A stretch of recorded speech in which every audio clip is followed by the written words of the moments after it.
warning on the press briefing. 2-minute warning on the press briefing. Thank you.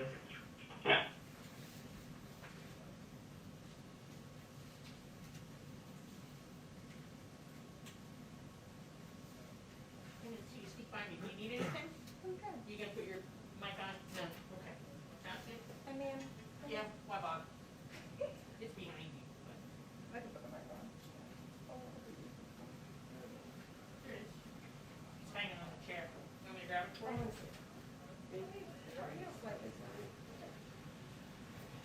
Thank you.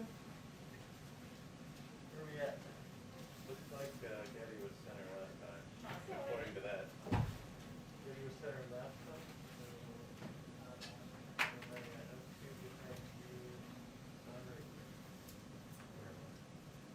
You're there.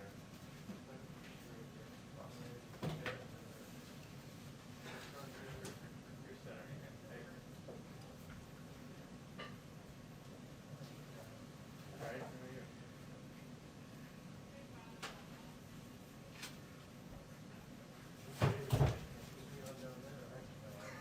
You're in the shoot. Thinks that, yeah. I think I don't actually, the cameraman here, I think he was there for separate reasons, maybe, but the.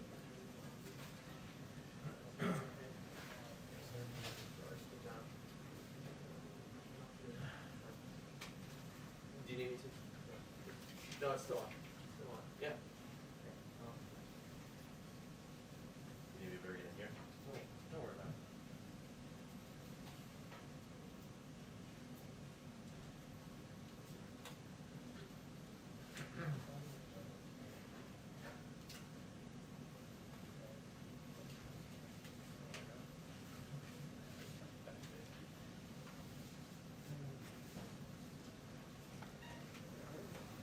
Hi, everyone.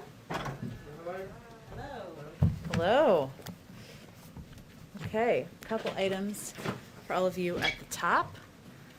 First, welcome Andrew Bates, our new Deputy Press Secretary. Anyone who covered the Biden campaign knows Andrew quite well, and he just joined our team after staying on the transition for the last 2 months. Okay, this Wednesday, the president will be laying out the first of 2 equally critical packages to rebuild our economy and create better paying jobs for American workers. He'll talk this week about investments we need to make in domestic manufacturing, R&D, the caregiving economy, and infrastructure. In the coming weeks, the president will lay out his vision for a second package that focuses squarely on creating economic security for the middle class through investments in childcare, healthcare, education, and other areas. Throughout this process, we look forward to working with a broad coalition of members of Congress to gather their input and ideas and determine the path forward, create good jobs, and make America more competitive. I also note that he's doing this in Pittsburgh, where he launched his campaign for the presidency just 2 years ago. Today, the CDC also announced a 90-day extension of the federal eviction moratorium. The news was out earlier today. The moratorium was scheduled to expire on March 31st and is now extended through June 30th. The president is committed to supporting renters and small landlords through the COVID-19 crisis. Essential to that effort is, of course, the American Rescue Plan, which delivers an additional $21.5 billion in emergency rental assistance to help millions of families keep up on rent and remain in their homes. This, of course, is an act that included coordination from the Treasury Department, from HUD, from the USDA, the CFPB, and the FTC. They're all coordinating efforts. Today, the White House convened leaders from across the administration and is taking coordinated steps to announce a set of bold actions that will catalyze offshore wind energy and create good-paying union jobs. The president recognizes that a thriving offshore wind industry will drive new jobs and economic opportunity up and down the Atlantic coast, in the Gulf of Mexico, and in Pacific waters. We just released a fact sheet on this announcement, pretty detailed. The Department of Interior, Energy, and Commerce announced a shared goal to deploy 30 gigawatts of offshore wind in the United States by 2030, while protecting biodiversity and protecting ocean co-use. Meeting this target will trigger more than $12 billion per year in capital investment in projects on both U.S. coasts, create tens of thousands of good-paying union jobs, with more than 44,000 workers employed in offshore wind by 2030, and nearly 33,000 additional jobs in communities supported by offshore wind activity. It will also generate enough power to meet the demand of more than 10 million American homes and avoid 78 million metric tons of carbon emissions. Additionally, the U.S. Department of Treasury's Maritime Administration today is announcing a notice of funding opportunity for port authorities and other applicants to apply for $230 million for port and intermodal infrastructure-related projects through the Port Infrastructure Development Program. Last item is I have an update for you on the flooding that has occurred in the Tennessee Valley. The Department of Homeland Security and media sources report 4 fatalities and over 150 rescued in the Tennessee Valley as heavy rainfall swamped the area, flooding homes and roads, including parts of Nashville. The President and the White House continue to monitor the situation very closely and stand at the ready should any federal assistance be requested or required. At this time, no requests for federal assistance have come in. The National Weather Service reports over 9 inches of rain has fallen over the past 24 hours, of course, causing this massive flooding. Jonathan, why don't you kick us off? Thank you, Jen. The CDC director today delivered an impassioned warning against a rise in COVID cases and said it filled her with a sense of, quote, impending doom. We are seeing cases rise in many states. My question is, does the president plan out to reach directly to governors, including the Democratic governors of states like New York, New Jersey, and Michigan that are seeing real rises? Does he plan to ask them to slow down or pause them reopening their states? Well, Jonathan, we are in very close touch with governors of those states and states across the country, not only through our weekly governor's call that is led by our COVID coordinator, but through calls and engagements that happen through the course of the week and through the course of every day. And the president has not held back in calling for governors, leaders, the American people to continue to abide by the public health guidelines, whether they are mask mandates on federal land and buildings or on interstate travel, whether it's encouraging people to hand wash and abide by social distancing. He will continue to do that through all of his engagements and, of course, through calls he has with local officials. But we are in very close touch with leaders across the country. My follow-up to that is simple. This is probably the most precarious moment the country's had in terms of the virus since the president took office, according to the CDC director today. Will the president not take that additional step to get to talk to governors and ask them to slow down reopenings? Well, Jonathan, the president uses every opportunity he can, whether it's publicly, through every interview, through nearly every public engagement he has. He has remarks later this afternoon, as you know, on COVID, providing an update on our effort to defeat the virus. He also does that through private engagements as well. But there are a range of officials at very high levels who are in touch with governors and leaders across the country who will continue to emphasize the need to abide by public health guidelines. And one other topic. Earlier, Majority Leader Schumer is making the case that budget reconciliation can be used once more in the fiscal year of 2021. If the Senate parliamentarian agrees with his argument, this could be used a couple more times over the next year or so. Does the White House support that move, and what would it mean for the president's agenda? Well, the White House and the president will leave the mechanics of bill passing to Leader Schumer and other leaders in Congress. Our focus is on proposing an ambitious agenda to invest in infrastructure, to help caregivers across the country, to ensure that we are doing more to help Americans get through this challenging period of time. Go ahead. Thanks, Jen. On infrastructure, since the president is set to unveil his proposal in a couple of days now, what is his current thinking or his economic advisor's current thinking on how much of this package needs to be paid for with tax revenue?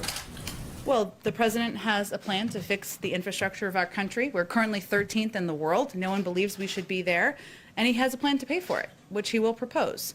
But right now, once he proposes that, our focus is also on having that engagement and discussion with members of Congress.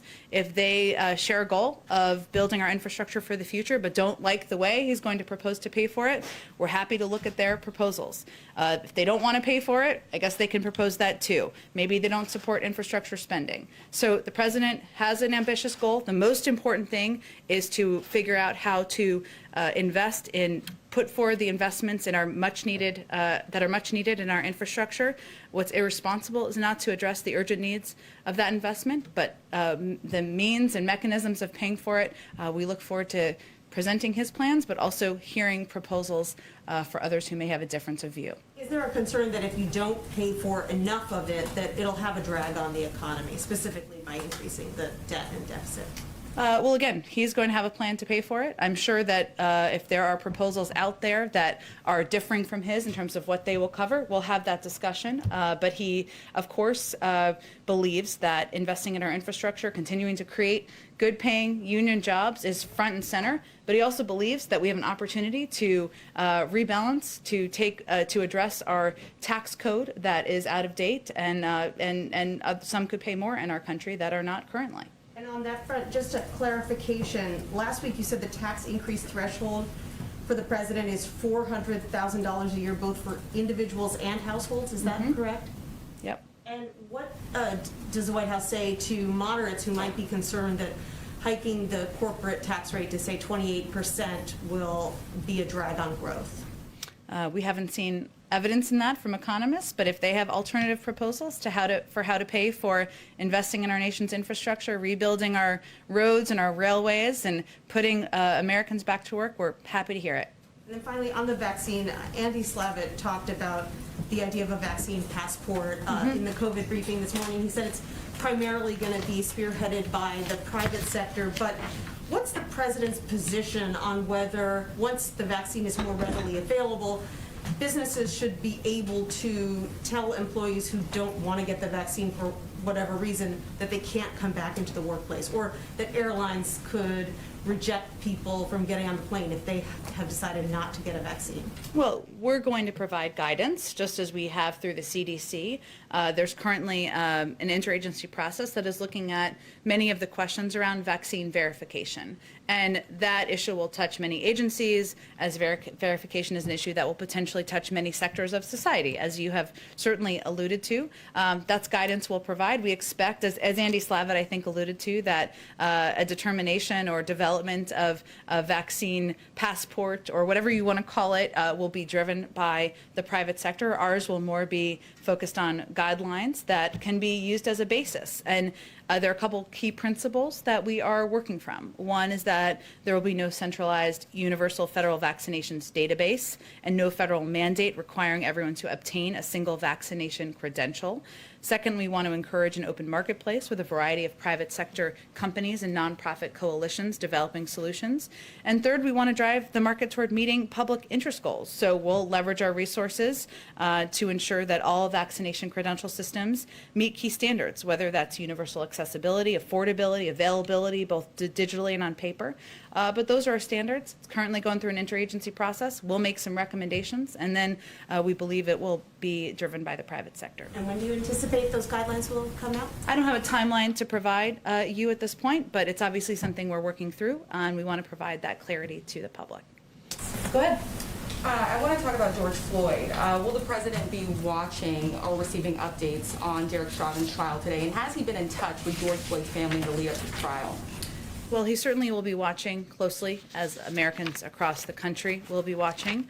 At the time of George Floyd's death, he talked about this as being an event that really opened up a wound in the American public, and it really brought to light for a lot of people in this country just the kind of racial injustice and inequality that many communities are experiencing every single day. And he'll be watching it closely. He'll certainly be provided updates. Obviously, this is a trial that's working its way through a law enforcement or a legal process, so we wouldn't weigh in further than that. But these were events that at the time he spoke about as being just a reminder of also the need to, and it certainly impacted how he's thought about in his own government, making equity central to what we do, instituting and putting in place racial injustice and addressing racial injustice as a priority, one of the key crises that he believes he is facing and we are all facing as a country. So it will continue to be central to what we do, and he will, of course, be watching the trial closely. Have you spoken to the family of George Floyd in the lead up to the trial?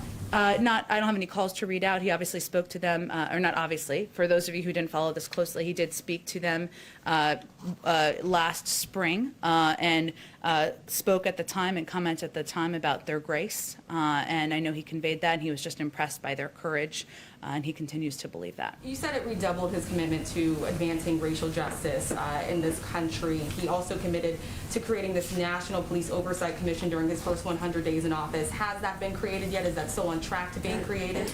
Well, we're encouraged first by the interest and engagement by members of the House and Senate in the George Floyd bill, which is making progress, and there's discussions that are active at this point in time. That's really where our focus is going to be at this moment.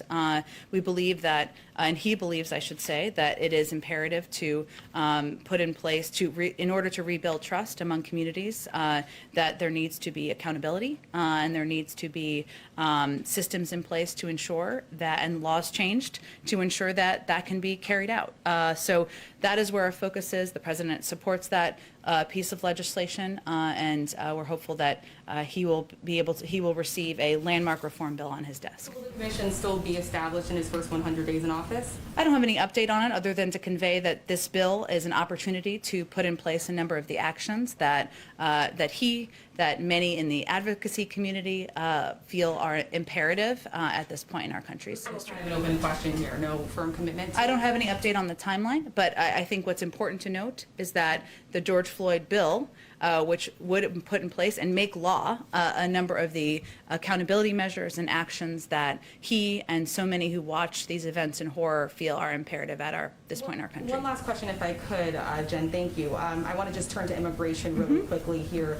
President Joe Biden has said that surges like this happen every year. We know that these cycles do happen. Axios is reporting that they have received documents that show the surge of minors coming to the southern border is expected to last 7 or more months. I just got back from the border. I spoke with Texas state troopers who said they have never seen this many unaccompanied minors crossing the United States border. Are you guys tracking that timeline for this current surge, that it's going to last 7 months or more?